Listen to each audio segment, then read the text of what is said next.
আলু দিয়ে সবজি দিলাম। এবার পটলগুলোকে ভেজে ভালো করে লাল লাল করে ভেজে উঠিয়ে নেব। পটল ভালো করে লাল উঠিয়ে নিলাম,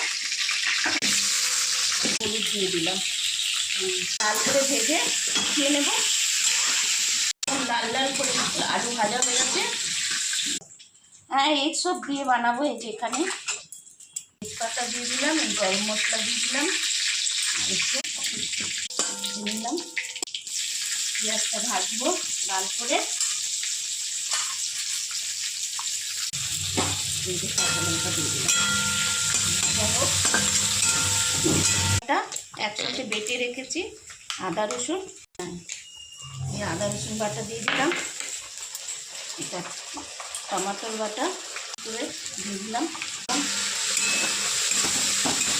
জিরে আছে, আর এটা হলুদ, এটা লঙ্কা, এটা কাশ্মীরি লাল লঙ্কা, এই সব দিয়ে দেবো। দিলাম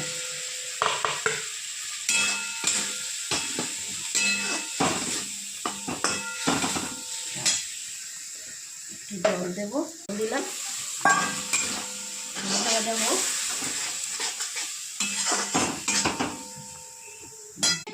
আলুটা আবার একটু ভেজে করে খাবো, একটু মশলা দিয়ে একটু সেদ্ধ হোক, ভাজা হোক, একটু ঢেকে দেবো।